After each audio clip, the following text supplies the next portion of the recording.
Бұл тестілеу ұстаздардың білім деңгейін тексеруге арналған. Нәтижесі олардың жұмысына еш әсер етпейді. Сондай-ақ сынақ түрлі жарыстарда Шымкенттің намысын қорғау үшін үздіктерді іріктеп алудың заманауи әдісі. Содан да болар мұғалімдердің жүзінен қорқыныш байқалмайды. Оның үстіне әр ұстазға тек өзінің пәніне қатысты сұрақтар қойылады. Мен өзім ойлаймын, бұл тестті жиі істеп тұру керек, өйткені мұғалім бұл жерде қайталайды, жаңағы қандай сұрақтарға қалай жауап беретінін өзі жаңағы өту керек.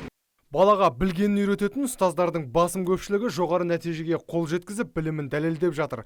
Бірақ арасында төмен балл жинап ұятқа қалғандары да кездеседі. Ондайларға тестті қайта тапсыруға мүмкіндік беріледі. Егер екінші рет мықтылығын көрсете алмаса, орнын босатуы тиіс дейді Жанат Тәжиева.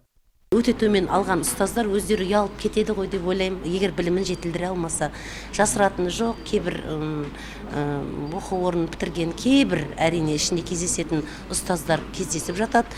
Білім сапасынан да бүгін өзімізде кешегі қорытындыны қолымызға алып отырмыз. Өте төмен жинаған ұстаздар кездесуде.